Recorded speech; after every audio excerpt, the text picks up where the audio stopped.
Bueno, pues público entregado y con ganas de escucharos. Bob, además empiezas tú con la charla de hoy. Empieza Nerea. Empieza Nerea, os habéis turnado. Venga, va. Sí. Va. Bueno, lo primero, muchísimas gracias por invitarme y por invitarme con Bob, que creo que funcionamos muy bien como pareja de vedettes, la verdad. Gracias por la expectación, que creo que se ha llenado muy, muy rápido, y me gusta además estar en un cartel como tan heterogéneo, con gente tan interesante a la que escuchar. Y la propuesta de charla era sobre lo queer, que es una cosa que llevo pensando un montón de tiempo, ¿no? Desde lo académico y por mi propia experiencia, y mucho más desde el momento en el que me sobreviene la discapacidad, y entonces creo que estoy como más incluida dentro de lo queer, ¿no? Lo raro, lo que está fuera de la norma, lo que define los bordes de la norma. Pero es muy difícil de explicar lo que es, porque es una etiqueta muy, muy arenosa, que puede ser algo enriquecedor porque genera solidaridad entre gente que por una razón o por otra hemos sido expulsadas de lo que es aceptable o no cumplimos las reglas, y podemos empujar a la sociedad hacia lugares un poco más interesantes. ¿Qué pasa con las etiquetas arenosas? Pues que cuando no hay una etiqueta clara, pues tú no puedes encontrar a los tuyos tan fácilmente, y entonces es mucho más difícil articular una resistencia en concreto, agruparte, colectivizarte y empujar hacia ese lugar. Entonces, ¿qué es lo queer? ¿Qué es lo queer? Pues tú te lees a Rosy Braidotti, te lees a todas estas señoras tan complicadas, te lees todos estos manifiestos y no terminas de ponerle como una definición exacta a esto, aparte de que es una cosa que le molesta mucho al PSOE y poco más. Y a mí me dio la clave, cuando ya sabía que venía esta charla recientemente, antes de ayer, Alberto Núñez Feijóo, fíjate, que también tiene su mérito, ¿no? Que te aporta cosas, porque dice cosas y tú dices, caballero, pues me ha dado usted claridad, la verdad.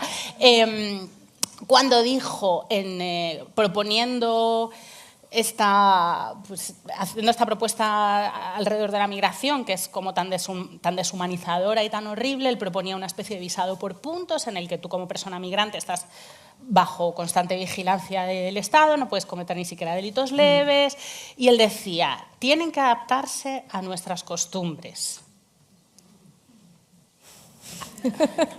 ¿Las de quién? Las de Alberto Núñez Feijóo. Porque, claro, yo no soy sudanesa, pero yo me tiro por el balcón si tengo que ser como Alberto Núñez Feijóo o de alguna manera asimilarme a su vida. Creo que ahí está la clave, en lo que sea que una persona como él, en un lugar jerárquicamente que es imposible estar más alto, entienda como nuestras costumbres. Que es un artificio, que es una imaginación, que es algo que no existe, que es una invención, que es mucho más arenoso que lo queer. Entonces creo que todo lo que queda fuera de esta idealización autoritaria que este caballero tiene en la cabeza es lo que es interesante hablar aquí. Alberto Núñez Feijóo, muchísimas gracias, un besito grande para él.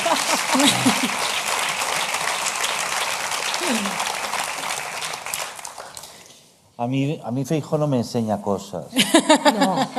Afortunadamente. Yo cuando pienso en lo queer, además de también enfarragarme con las grandes teóricas, hay una cosa que me parece muy importante, y es entender lo queer no como etiqueta, sino como posibilidad. A partir de ahí todo me interesa. Lo queer, para quien no lo sepa, surge como sinónimo de raro, de diferente, de extraño, y eso es lo que nos une. Lo que decía Nerea muy bien, es decir, esa necesidad de crear esa comunidad tiene que ver con estar en los límites, pero no entendamos el mundo como un lugar donde los límites no generan márgenes, porque lo bueno de los límites y los márgenes es que el espacio que ocupa el margen es mucho mayor que el espacio que ocupa la centralidad. Y es un espacio que lo que tenemos que hacer es urbanizar de un modo mucho menos salvaje que como se han utilizado los centros. Yo, como persona queer desde distintos lugares, me niego a pretender acudir a esa centralidad que han dado en llamar normalización. Porque si lo queer favorece algo, y es que de esa frontera podemos extendernos por todos esos márgenes y mezclar cuestiones de género, clase, identidad, capacitismo, todo lo que está ahí. Me interesa mucho lo queer también como posibilidad porque la ficción, la creación también abre posibilidades. Lo queer lo que hace es hacer posible la revolución. No hay nada más revolucionario que el lugar desde el que está lo queer. Replantearnos que las cosas no tienen una forma de hacerse. No existe el como Dios manda de Feijóo en la cabeza nuestras costumbres. No hay costumbres porque nos estamos enfrentando a una nueva forma de articular nuestros sentimientos psicosexuales, sociosexuales, de cuerpo. Tiene que ver, una cosa que hablábamos antes de Nerea y yo, con el presente. Es decir, cuando el cuerpo sufre un accidente, una discapacidad o una amputación, lo que es un cuerpo en transición constante, de un modo mucho más brusco que todos los demás cuerpos que también transicionan hacia la inevitable muerte. Pero lo interesante es que desde ese lugar es imposible plantearse futuros porque el cuerpo nunca te asegura quién vas a ser en ese futuro. Y cuando no planteamos futuros, evitamos el miedo al futuro, que es lo que nos genera. Y desde ahí está lo queer. Es decir, lo queer tiene que ver también con ese presente continuo donde estamos reinventando las cosas. Lo queer es anticapitalista, lo queer es antiesclavista, lo queer replantea todo, que todo es posible de replantear. Por eso al PSOE le da tanto miedo, porque en el PSOE son rentistas y no hay nada menos queer que los rentistas. Lo queer está todo el tiempo ocupando espacios nuevos, desde un pensamiento nuevo que viene desde muchísimos lugares, y eso es lo que me parece importante, y sobre todo me parece importante cómo lo queer además choca contra el pensamiento dominante. Yo siempre, todo el mundo o mucha gente plantea que lo ideológico solo está en un sitio. De repente la gente pregunta, no, es que tus chistes que son ideológicos, cuando se dan cuenta que la ideología está en todas partes, sobre todo la chunga. Y yo siempre propongo el mismo símil, que la ideología es como vivir al lado de una central hidroeléctrica, donde todo el tiempo suena un zumbido. Y lo queer es que se te cae un tenedor. Y alguien dice, ¿qué ruido has hecho con el tenedor? Eres queer y woke. Y dices, no, en realidad el tenedor suena mucho menos que este zumbido constante que recibes en la cabeza de la bujía y de las bobinas de la central hidroeléctrica. Pero a ti te ha sonado el tenedor en el suelo porque tiene una frecuencia de sonido completamente distinta. Pues a mí me interesan los tenedores que caen, los taconeos, el chasquido de los dedos. De hecho, no es casual que en esa creación de lo queer como posibilidad de vida y como replanteamiento revolucionario de cómo se hacen las cosas, que todas puedan hacerse de un modo diferente, también se combina con esa ficción, porque lo queer también tiene algo representativo, porque es muy importante que desde lo queer también asumamos dónde está nuestro grupo y cómo lo podemos dramatizar y crear de un modo en el que ese ruido constante de las turbinas pare y escuchemos los pequeños sonidos que también nos unifican. Así es que ese era como mi discurso inicial. Os lo habéis perdido, pero ha estado fenomenal.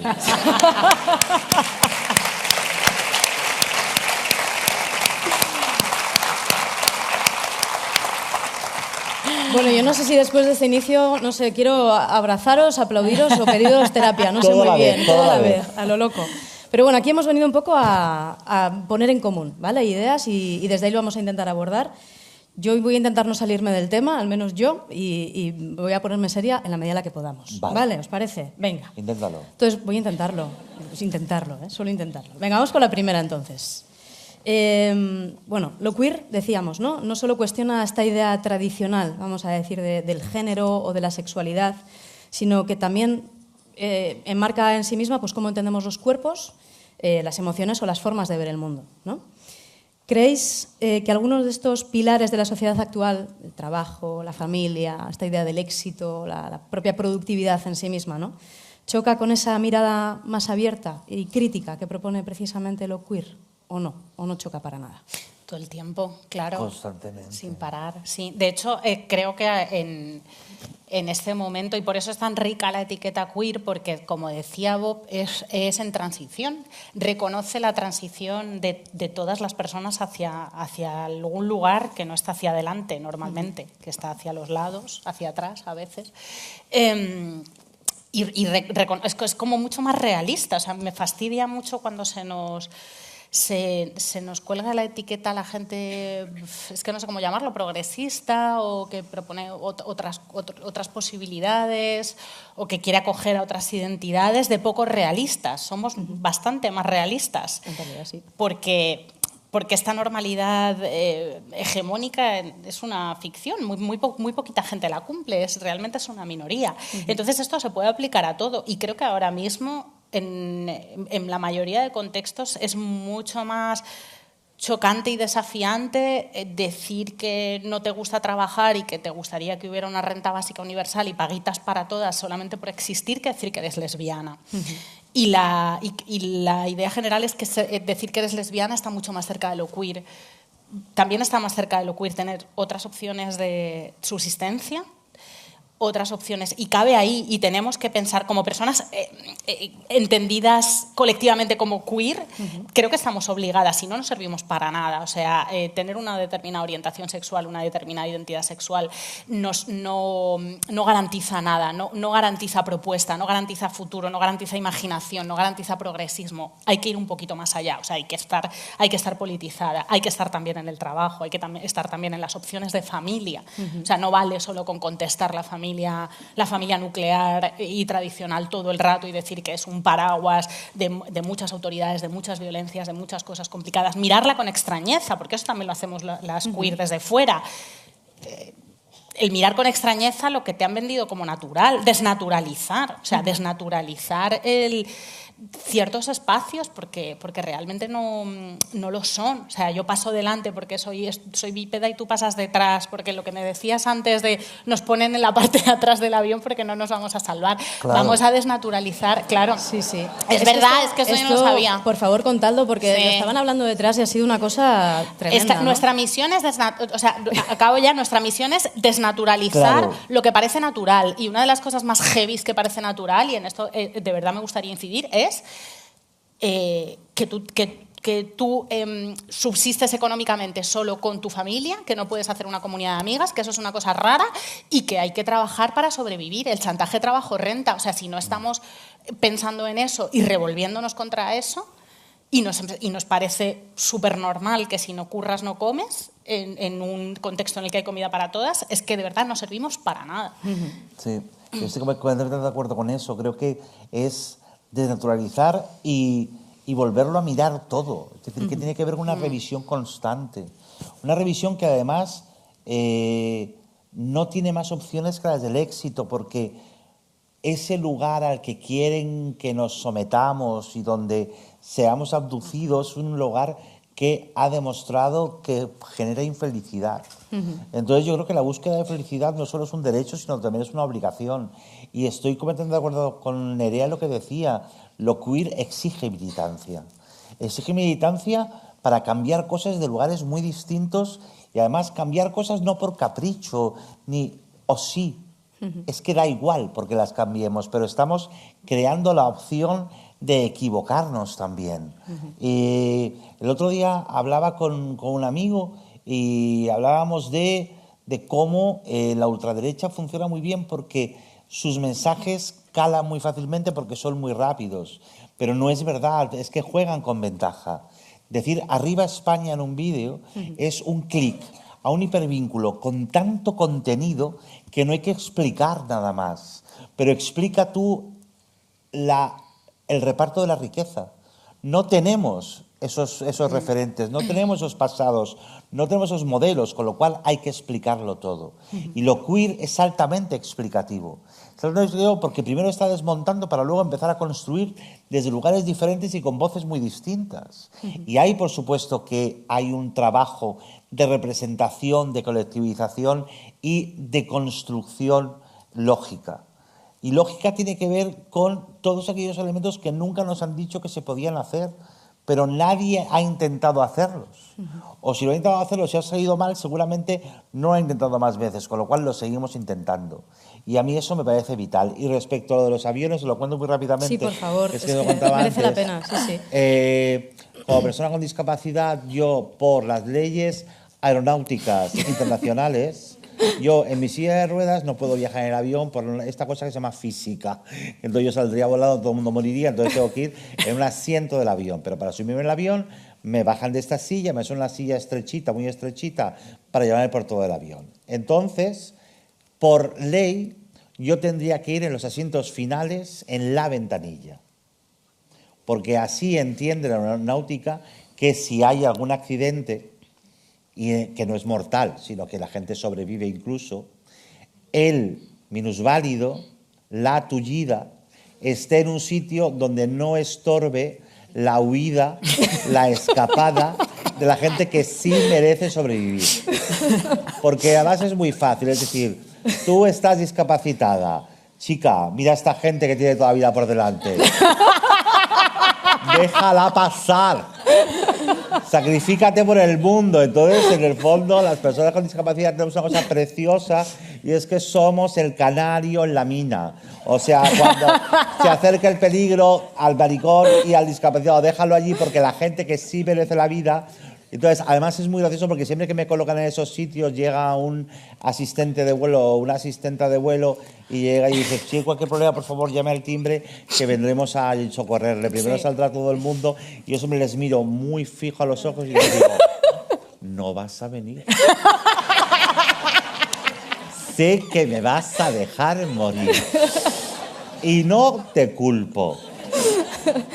Entonces, pero fíjate, esa tontería tiene que ver también con replantear las cosas. O sea, ¿por qué les parece tan normal que a mí me coloquen en un espacio al final del avión, en una ventanilla? ¿Por qué les parece que yo estorbo más que un señor con narcolepsia, por ejemplo? O con una señora que no va a saltar su bolso. O sea, pero objetivamente yo soy una dificultad. Entonces, eso me gusta.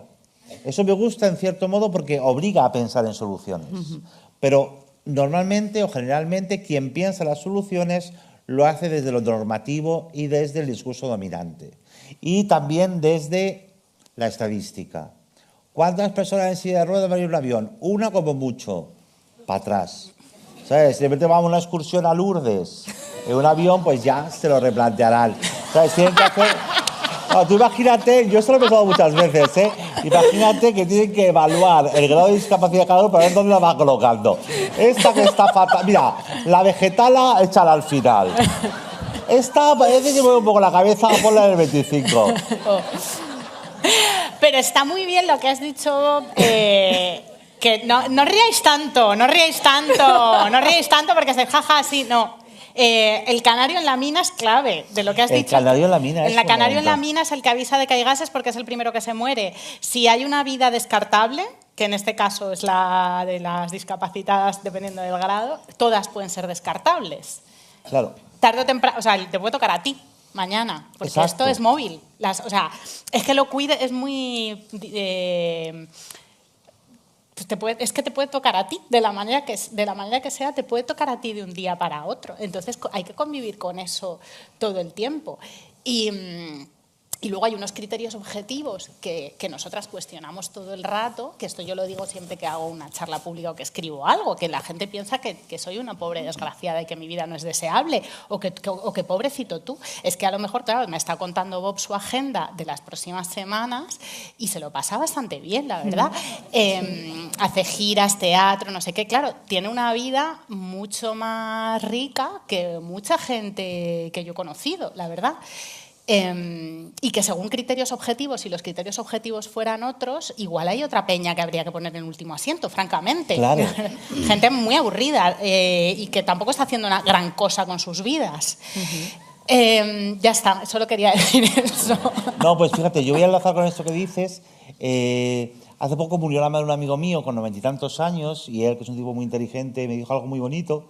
Me dijo, me da mucha pena porque todo el mundo me dice, bueno, ya tiene 98 años y tengo la sensación de que nos parece que es menos pérdida la de una persona anciana que la de una persona joven. Dice, pero mi madre se va y se lleva mucho más de lo que se pueda llevar alguien que dice estaba en la flor de la vida.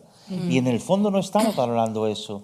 Es decir, que esa pérdida es mucho más importante para nuestro futuro, para nuestro presente, que la pérdida de alguien que aún no ha vivido. Y sin embargo lamentamos mucho más porque siempre, y eso ya lo tiene lo queer, que me gusta mucho, siempre esa cosa como de aspiracional. Es decir, lo queer tiene una cosa maravillosa y es que estás en transición, pero ya sabes dónde estás. Mientras que lo normativo, todos los lugares a los que pueden llegar están marcados. Y en cuanto a lo queer, no. Los lugares los vas a ir ocupando, los vas a ir descubriendo y además ni crees que merezcas ningún lugar, ni crees que te esté vetado ningún otro. Y en cambio en lo normativo sí. Yo creo que eso es muy importante, ¿no?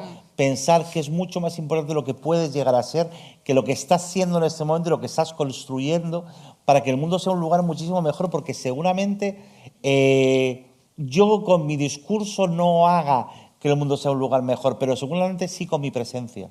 Sí con la presencia en un tren, en un estudio de televisión, en un teatro donde tengan que plantearse cómo alguien en silla de ruedas puede acceder a un escenario. Total. Porque ya les costó plantearse cómo alguien en silla de ruedas puede estar viendo un espectáculo.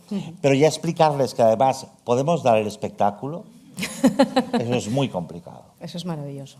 Eso es maravilloso. Accionar el pensamiento es maravilloso. Claro, en cualquier caso, da un sentido de la posibilidad. Claro, enorme.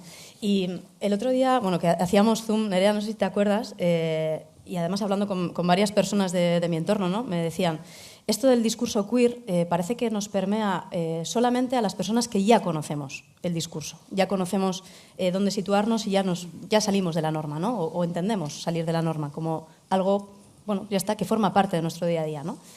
Pero hablábamos, Nerea, de cómo se hace para que las nuevas generaciones, y aludo al tema de las redes sociales, a este discurso que está ahí, ¿no? Perenne, ¿cómo hacemos para llegar a sitios, a lugares donde todavía no se llega? A nuevas generaciones. Creando lugares mixtos, creando lugares de encuentro.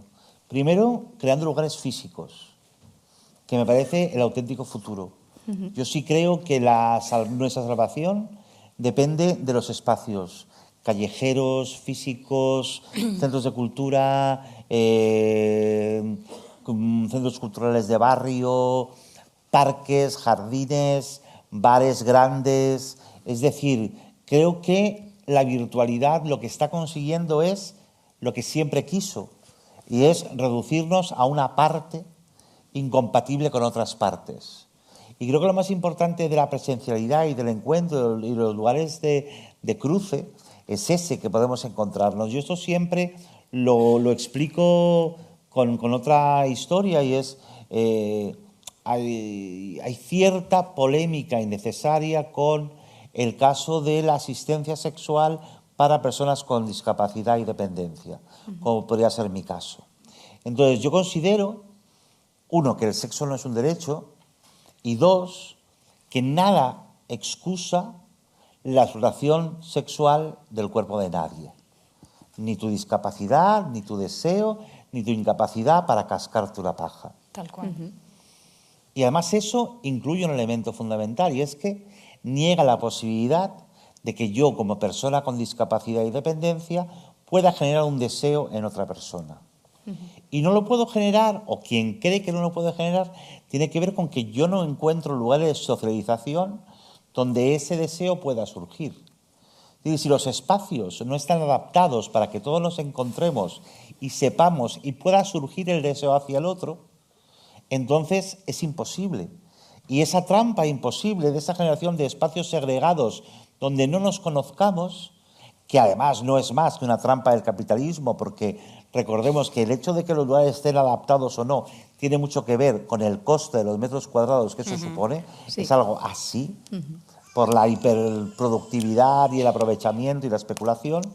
Si yo no tengo espacios para encontrarme con otras personas, queer o no queer, pero para conocernos y que surja el deseo, el capitalismo siempre hace algo muy tramposo, y es ofrecer soluciones rápidas para problemas que él ha pasado mucho tiempo convirtiendo en problemas esenciales.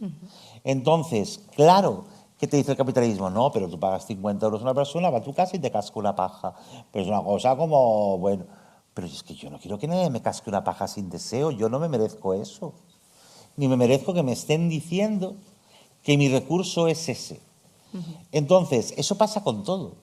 ¿Y cómo vamos a llegar a gente que vive en lugares donde mira, ¿cómo podemos hacer de este país un buen lugar si la gente sabe más de los menores no acompañados por las mentiras que cuenta Ana Rosa que porque su hija va a fútbol con un chaval que es un menor no acompañado? Si esto segundo no sucede, siempre van a ganar las mentiras de Ana Rosa. Y creo que a lo que tenemos que tender es a que eso segundo suceda para que las mentiras de Ana Rosa, o quien sea, pero especialmente Ana Rosa, que es Satanás, no sirvan, no tengan esa capacidad. Entonces yo defiendo muchísimo el espacio público. El espacio público como lugar de encuentro donde lo queer sea algo que además se descubra que es mucho más. Decías tú, solo llegamos a convencidos, a gente que ya sabe lo que es esto. Bueno, no es tan difícil de vivir. A lo mejor es más difícil de explicar, pero vivirlo es tan fácil como ir a un colegio público. Sí, totalmente de acuerdo. Bravo, total.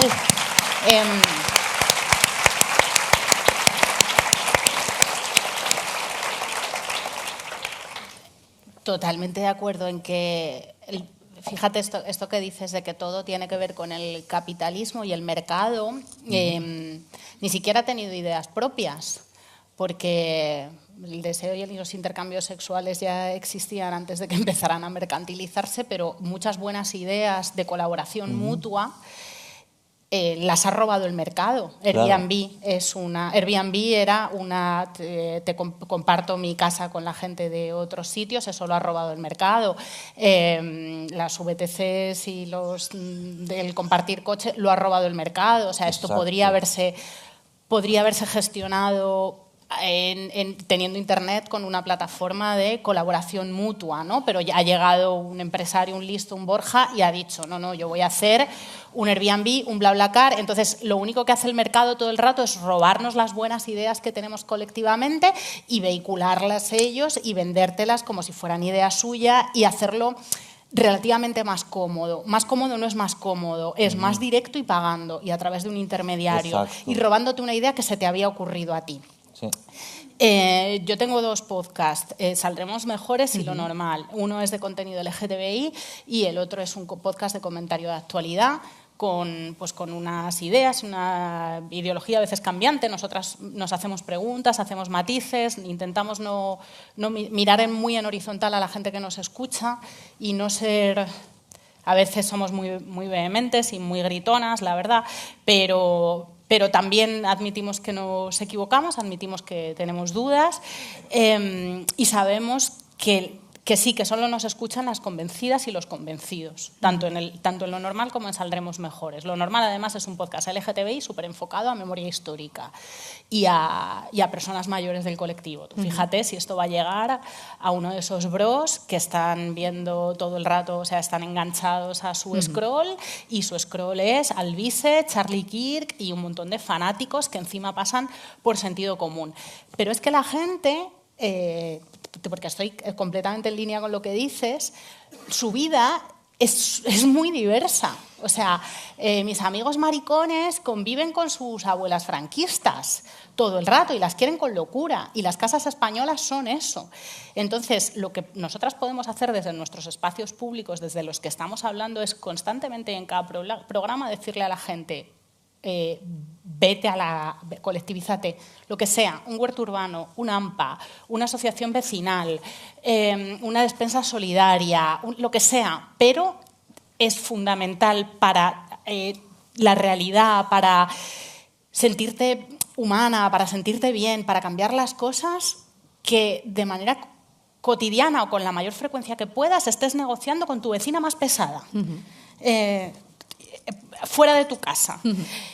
Y lo que intentamos hacer desde nuestros espacios de comunicación en el que solo nos escuchan convencidas es darles herramientas a las convencidas para que una vez que se vean expuestas a esos espacios de diversidad en los que están todo el rato consensuando y negociando con gente con la que tienen relaciones afectivas, para que les contesten y les digan, no, mira, esto que ha dicho Ana Rosa no es así. Mira, los inmigrantes aportan al PIB un 10% y consumen un 1% de los recursos públicos porque los datos están aquí, porque esto que has visto, esta lista de espera de becas de comedor en la que todo el mundo se llama Mohamed, bueno, pues por la ley de protección de datos que puedes consultar en la web del Ministerio, es mentira.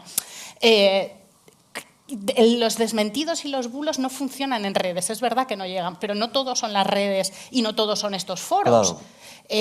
La vida de todo el mundo es nuestras casas, nuestros cuñados, y podemos ampliarla a esos espacios públicos tan importantes, porque cara a cara las cosas cambian muchísimo. Sí. Y creo que...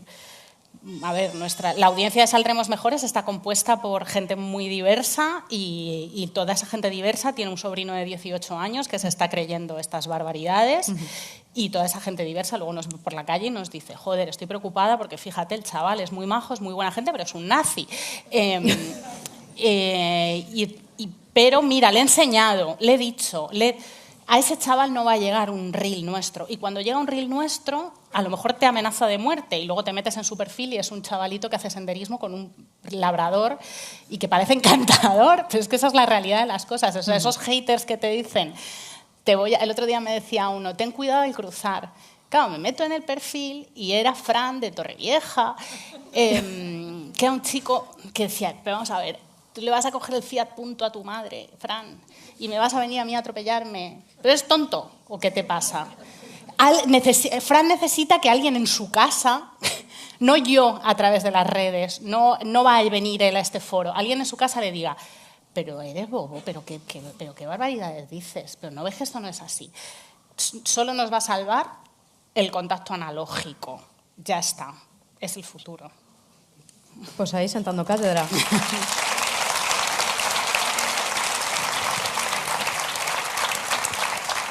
Yo quería preguntaros también por el pinkwashing, ¿vale? Porque esto también está ahora mismo muy de moda, ¿sí? Y es que, aunque la representación de lo queer ha crecido, ¿no?, en medios, en la cultura, a menudo yo tengo la sensación de que se limita mucho a lo decorativo o a lo superficial, ¿sí? De hecho, habéis hablado del capitalismo, ¿no? El capitalismo ha hecho mucho acopio de esta forma, ¿no? A veces para hacer su particular lavado de cara, ¿no? ¿Pensáis que esta visibilidad está sirviendo en realidad para transformar las cosas o que está siendo utilizado un poco por el sistema para neutralizar un poco lo que es incómodo o lo que es crítico? Bueno, el primero que lo usa, perdón, es Israel. Eso me parece el ejemplo más grave. Primero. El ejemplo más grave. Sí, Israel ha jugado con el pinkwashing todo el tiempo para además, frente a eso, crear una leyenda negra sobre la relación de Gaza y los palestinos con la homosexualidad, que no es cierta.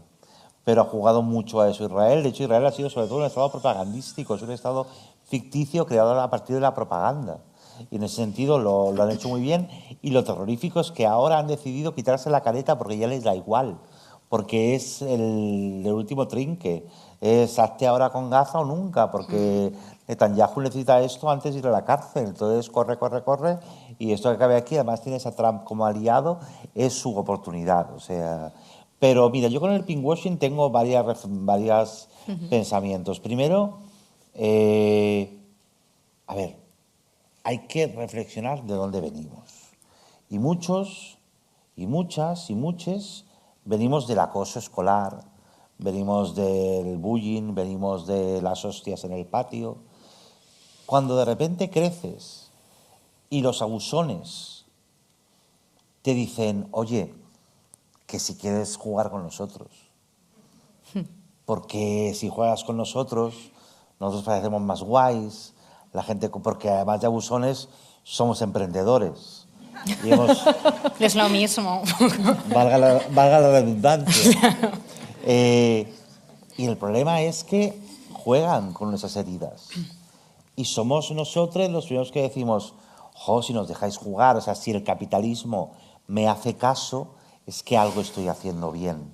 Porque de pronto me está dando la existencia, me está dando el marchamo de ser. Claro, cuando nos damos cuenta de esa trampa, cuando nos damos cuenta de que nos usan para desactivarnos, para que nuestro mensaje, para que la revolución, para que el Stonewall se convierta en un desfile ridículo de carrozas con marcas patrocinadoras y que los Javis anuncien Kentucky Fried Chicken, en una carroza esto pasó, no es una cosa, no es como una broma que yo haga, no. Esto pasó en Orgullo, una carroza con Kentucky Fried Chicken con los Javis. Bien, sí, gracias. Cuando te das cuenta de eso, ahí de repente nace la respuesta, que son los orgullos críticos, que los orgullos puramente queer, porque de repente entienden que no tiene que ver todo con la opción sexual o de género, que tiene que ver con la clase, que tiene que ver con el origen étnico, que tiene que ver con la capacidad o la discapacidad, que tiene que ver con la migración, que tiene que ver con un montón de cosas. Y eso es lo que el pinkwashing no tiene en cuenta. Es decir, hablamos de pinkwashing, pero no hablamos de queerwashing, porque no hay manera de lavar lo queer, porque además lo queer, y tiene que ver mucho con lo que decía Nerea, con asociarse, lo queer al final, cuando estamos juntas, cuando estamos todos juntos, no necesitamos que vengan los chungos del colegio a decirnos si queremos jugar con ellos, porque ya estamos jugando entre nosotros. Vaya, dilo.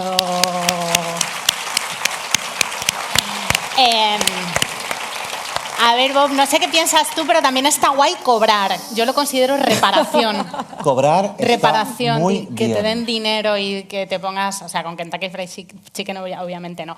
Es cierto que el orgullo comercial en Madrid es la Casa de las Carcasas y Airbnb y todo. Nosotras sacamos una de las pocas carrozas autogestionadas que todavía resisten, pero es a base de poner 100 pavos por lesbiana, porque el ayuntamiento cada vez quiere... se llama 100 lesbianas visibles y el ayuntamiento cada vez quiere ponérselo más difícil a las carrozas que no sean de empresas. Yo creo que con el pinkwashing hay que hacerles un poco de trucos en la medida de lo posible, porque el dinero está guay, es importante, está bien cobrar. Entonces, a mí que soy una lesbiana cómoda, porque era por lo menos, porque no tengo demasiada pluma, o sea, a los ojos no resulto molesta para cierta parte de la sociedad, me han intentado siempre poner delante, ¿no? Entonces, cuando tienes una posibilidad, o sea, cuando tú sabes cuando una institución, una empresa, una persona, un organismo se está lavando la cara a costa de ti, y cuando te pones ahí, entonces hay que forzar la presencia de otra gente, de gente mucho más molesta para ellos. Y yo creo que tú y yo estamos ya en una situación de poder como para abrir así con los codos y hacer sitio a otra gente. Mira, Inés y yo hace mucho hicimos un Saldremos Mejores de Orgullo, que nos dieron libertad total, y estaba patrocinado por una empresa. Y entonces ponían el teatro y tal. Nosotras trabajamos para una productora, entonces somos empleadas y hay cosas que tenemos que hacer para resultar rentables, y así funciona el mundo. Bueno, los invitados, los que queráis, trajimos a Sisi Cáceres de Extremadura Entiende, que es una mujer de 55 años, con la nuca rapada, con pluma. Antonio Nuño, que es mi compañero en Lo Normal, que es un periodista también que ronda los 50 y pico. O sea, llevamos a todos los perfiles menos glitter, o sea, menos brillantina, diversión, love is love, toda esa mierda, no se habló absolutamente nada. Eso es lo que creo, o sea, creo que se puede trucar un poco el pinkwashing. En los intentos de pinkwashing se puede hacer sitio a gentes como, bueno, me contratas a mí porque te apetece pero es que vengo con estas. Claro, a aquella gente se le cayó el alma a los pies del programa que hicimos porque querían un poco a los Javis, pero no pudo ser. Claro. Y a Dulceida, pues no Exacto, puede ser. porque No puede ser. es lo que tú dices, te están pagando para hacerse unas fotos, pero si las fotos no les valen, ese dinero tampoco les sirve más que a ti, que te lo han pagado por tu trabajo, cosa que me parece fenomenal. O sea, lo importante es... Para mí creo que siempre lo importante es estar donde no te esperan, que te lo pagan mejor Pero siempre van a ganar mucho más ellos, es decir, eso está muy claro. Y lo que dice Nerea es muy importante, porque es muy distinto estar en el lugar donde eres tú al que te llaman para que formes parte de ese foro, y a veces no puedes elegir a la gente que ha montado ese foro, pero cuando tú montas ese foro tienes la obligación de reventarlo desde dentro. Y yo creo que esto, o sea, yo creo que es una cuestión de ir ocupando espacios hasta que se dan cuenta. Y cuando se dan cuenta, ocupar Pues te otros. echan. Ya. Claro, cuando se dan cuenta le piden cuentas a tu jefa. Pero que cuando cómo te has han hecho echado esta ya mierda. el mal está hecho. Sí. Entonces tú tiras para adelante y dices, mira, aquí ya he cumplido mi cometido, tengo que engañar por otro lado. Y lo vas consiguiendo. Y luego solo un matiz muy importante sobre los convencidos. Y una vez hablando de esto con una amiga mía, que para mí es una maestra, que es Belén Opegui, la escritora, hablábamos de una sección MIT y yo me quejaba justo de eso, es que yo creo que solo predico para convencidos, y Belén me dio una clave que me pareció muy importante y que no se me ha olvidado nunca, que fue: los convencidos también necesitamos alimento. Y es lo que decía Nerea, argumentos para poder ofrecer a quienes no son convencidos. No esperan que les convenzan, pero les das un argumento que les desmonta en cierto modo, y si quieres seguir sabiendo, que siga investigando sobre las mentiras que le están contando. Si quieres seguir sometido a las mentiras, tú ya ahí no puedes hacer nada. O sea, si la gente está en la calle comiéndose la mierda a puñados, tú no puedes apartarles de esa boñiga. Déjalos. Y es verdad que hay que darle la razón de vez en cuando a gente que no le dan la razón nunca, Claro. y que encuentren un espacio de cariño y de estar a gusto, que eso también es fundamental. Es importante, claro. No tienes que estar peleando todo el rato, imagínate. Qué cansado, Sí. ¿no? Qué cansado. Sí. Quería tocar también el tema de etiquetas. Vamos a otro espacio. Vale. Pantalla, etiquetas, ¿no? En una sociedad que constantemente pide explicaciones, ¿no? Pide que salgamos del armario, pide que nos definamos, que nos expliquemos. La pregunta es, ¿cómo podemos contar quiénes somos desde la diferencia sin sentir que tenemos que ponernos constantemente una etiqueta fija o dar lecciones todo el tiempo? Ay, me encanta dar lecciones, no me molesta nada. Evangelizar todo el rato. Creo que las etiquetas son útiles e importantes hacia afuera, y creo que hay que distinguir muy bien lo que hacemos dentro de las comunidades en las que estamos cómodos y las bromas que podemos hacer. O sea, ya solamente eso. Nuestros lugares de esparcimiento son un poco distintos a lo que hay fuera, y negociar con el espacio exterior es verdad que a veces es muy cansado, pero también es muy placentero. O sea, a mí me encanta evangelizar y me siento bastante a gusto, y llevar a todos los foros posibles una historia que creo que no se cuenta suficiente, porque creo que nos da un poco de miedo también que en el momento en el que digamos que estamos felices y realizados, esa gente que dice que ya hemos conseguido todos los derechos habidos y por haber, y que incluso se nos trata mejor de lo que se nos debería tratar, pues le estamos dando en parte la razón. Pero yo creo que nuestros foros, la gente que nos quiere, que nos aprecia, también necesita historias felices. O sea, que le digan que a mí no me han pegado en el colegio, yo he tenido amigas, yo he sido una lesbiana feliz desde la niñez, y también necesitan la historia de la lesbiana feliz. Y siempre digo que es lo mejor que me ha pasado en la vida, es ser lesbiana, estar rodeada de mis amigas lesbianas, de mis exes, que me han cuidado un montón, que bendita sea la vida lesbiana, y esto lo digo allá donde voy, a riesgo de darles la razón a quien nos quiere un poco más calladas. Pero no sé, también es necesario, ¿no? O sea, también es... A mí me parece que... agradable, sobre todo es agradable. Agradable, y sobre todo que es conciliador, y que además no muestra una posibilidad oscura, negra, es decir, a mí que sí me han pegado, etcétera. Yo soy una persona feliz y una persona privilegiada y con mucha suerte. Pero sobre todo también hay una cosa respecto a las etiquetas, que es muy distinto cómo lee la etiqueta el que vende y el que compra. Entonces yo no quiero generar una etiqueta para quien me compra. Yo quiero generar una etiqueta para que otros que están cerca de mí sepan quién soy yo. Pero esas etiquetas en el fondo las estamos usando de un modo muy deplorable, porque no basta una etiqueta para nadie, basta un lugar. Y los lugares al final son cada vez más virtuales y más inexistentes, con lo cual yo sí necesito que la gente sepa desde dónde hablo, no para etiquetarme, sino para que traduzcan mi discurso. Y yo creo que para eso, en vez de etiquetarnos, lo que tenemos que hacer es convertirnos en piedras rosetas de nosotros mismos y en explicarnos todo lo que podamos. Yo estoy de acuerdo con ella también en que hay que adoctrinar todo el rato y dar la chapa y dar lecciones y explicar las cosas desde nuestro lugar. Además, un lugar donde ya para quien nos escucha, o quien nos ve, o quien nos lee, ya tiene claro si quiere entrar o no. Yo en ese sentido trato de ser muy honesto desde el principio, es decir, te voy a decir desde dónde te hablo. Si es un lugar que no te interesa, no te intereso yo ni te interesa mi discurso. Pero sí te quiero dejar claro dónde estoy. ¿Y eso es una etiqueta? No.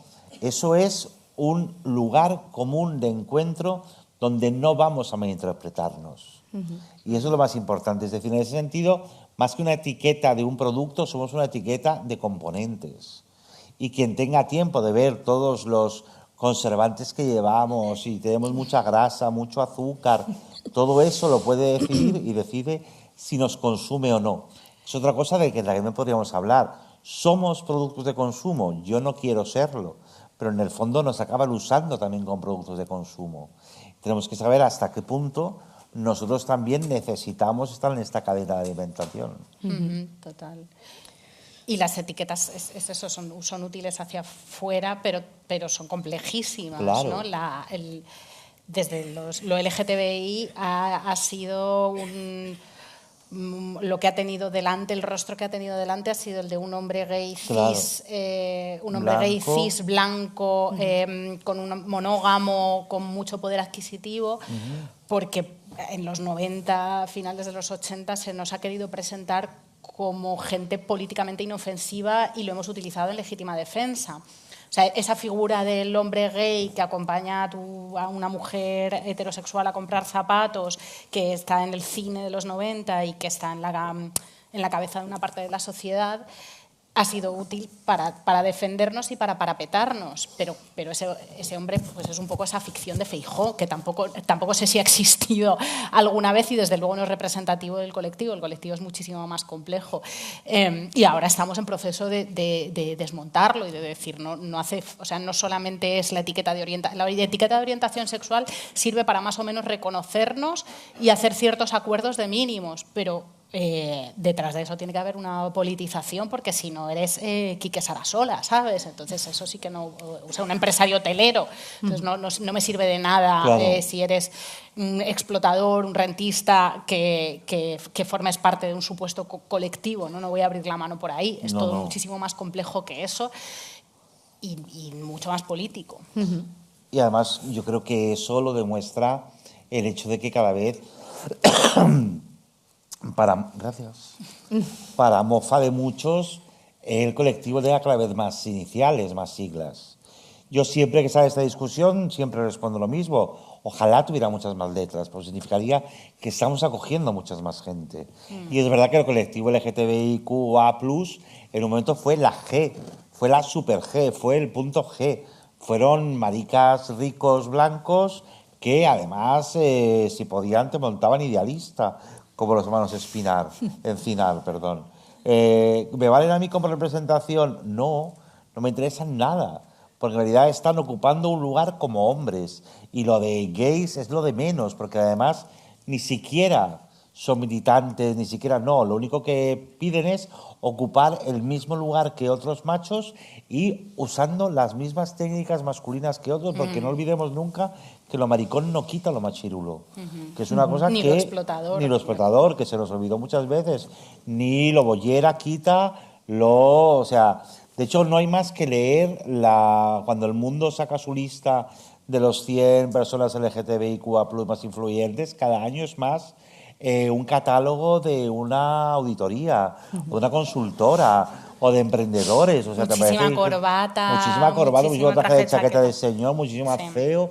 Y dices, muy bien, o sea, pero perdona, tú has llegado allí seguramente porque todas las desarrapadas que nunca salen en esta lista han estado peleando por eso. Absolutamente. Y eso me parece lo más importante. Y respecto a este hombre gay blanco de los 90, no olvidemos también que el mercado aprovecha una cosa terrible, y es que está hablando con supervivientes, con gente que viene de la gran pandemia que es el VIH-Sida, que aquí solo se habla de la pandemia como si el COVID hubiera sido la primera que vivimos, y no es verdad. Vivimos el VIH-Sida, y mucha gente cuando le dijeron, oye, ¿qué queréis?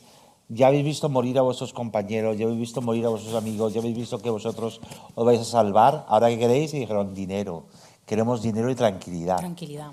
Pero claro, es como si tú en estado de shock a alguien a quien le acabas de liberar de un secuestro, te llama el señor de Mercadona y te dice, ¿quieres ser cajero? Y te dices, pero por Dios, si vengo de un secuestro de 2 años en la selva, claro que quiero ser cajera de Mercadona.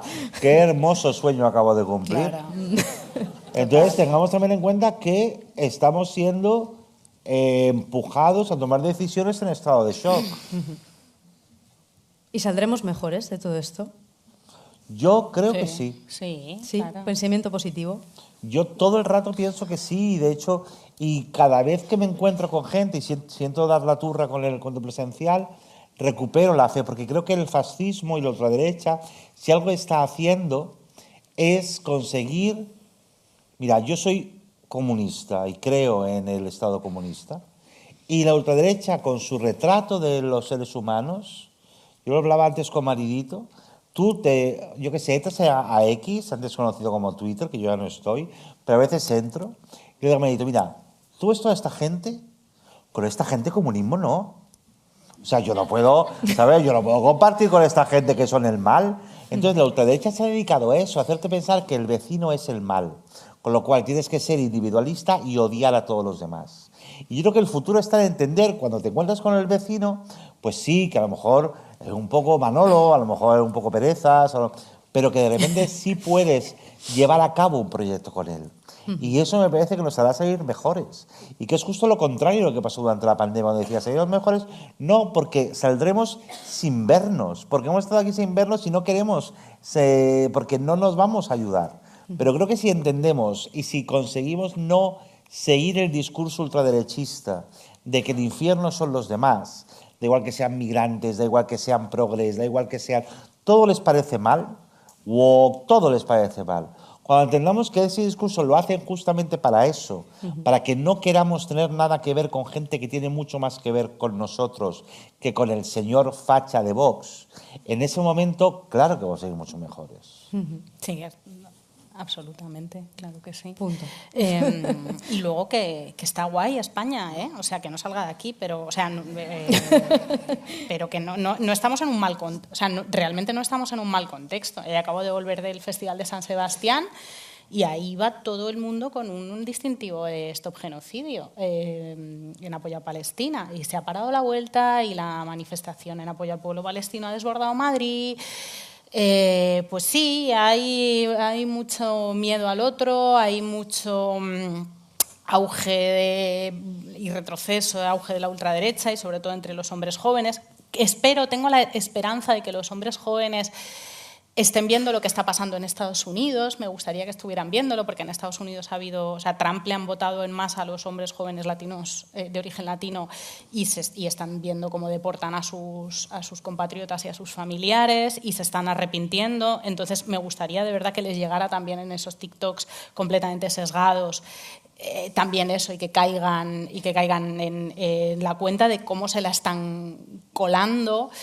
Pero de verdad que no estamos en un mal contexto, ¿eh? Estamos en un contexto bastante digno. O sea, hay mucha hostilidad política, nos llega mierda por todos los lados, tenemos la sensación en el día a día que nada funciona, pero de repente vas a un festival de cine y dentro de la alfombra roja, es que no está pasando en ningún sitio, que dentro de la alfombra roja y fuera de la alfombra roja, o sea, que el muro más grueso que hay, que es el muro entre celebrities y personas, esté disuelto en una sola conversación, y esa conversación sea digna.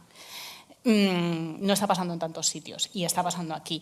Y fíjate que yo creo que en Madrid, que claro, no os interesa nada, vosotros vivís aquí en vuestra atalaya de Bilbao, pero en Madrid tenemos a una psicópata al frente radical que no os podéis imaginar, en ese sumidero que hace así la península hacia ahí. el rayo de esperanza de que de verdad esa señora pierda credibilidad es su pacto incondicional con el sionismo. Y ha intentado colarlo a través del pinkwashing, fíjate, y a través del feminacionalismo, que se llama, que es cuando se utiliza la seguridad de las mujeres para el racismo, ¿no? Se utiliza la seguridad de las mujeres para la islamofobia, se utiliza la seguridad de los homosexuales para la lógica colonial. Ella ha intentado colarnos ese truco. Ese truco creo que está funcionando medio bien en Estados Unidos. Aquí no está funcionando. O sea, aquí no se la está colando a nadie. No. Y eso es lindo. O sea, queda gente que tiene los dedos de frente, la verdad, y que no tiene terror a su vecino. Y sobre todo que cuando tiene contacto con su vecino es capaz de recular, porque ha salido por un momento de Ana Rosa Quintana y la vida se le ha abierto así. Y yo creo que respecto a... Mira, es muy curioso, yo en el programa de Antes de Barceló, en el consultorio, en las últimas semanas llegan muchísimas consultas con la misma duda o con la misma preocupación, y es ¿qué hago ahora que todos mis amigos se van haciendo fachas? Sigo siendo su amigo, pero de verdad, 3 o 4 a la semana, que no deja de ser muy inquietante.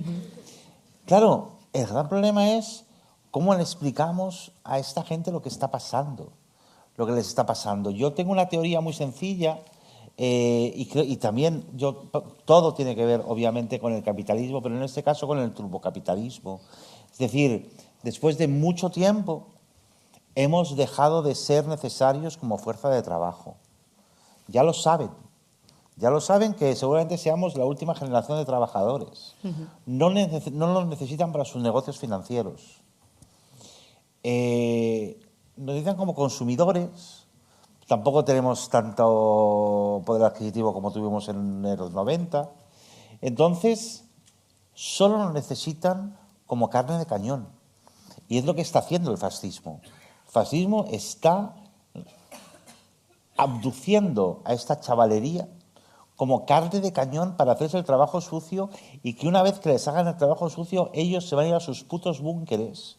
Y estos chavales neonazis se van a quedar ahogándose de la mierda de aire que están respirando.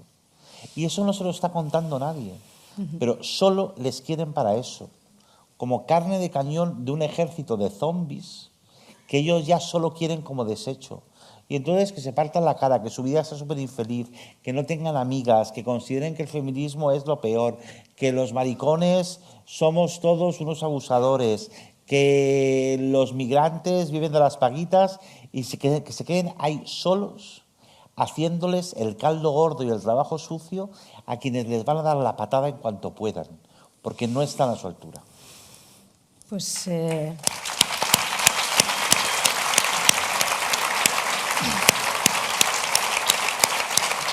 Yo solo puedo agradeceros la intervención. Hay preguntas como para que sigamos aquí 4 horas más, pero se nos ha acabado el tiempo. Y luego nos cuelgan por aquí delante, así que eskerrik asko, Nerea eta Bob. Y eskerrik asko también. Gracias, eskerrik asko. Gracias. Que sigamos siendo un poquito disidentes. Gracias. Eskerrik asko.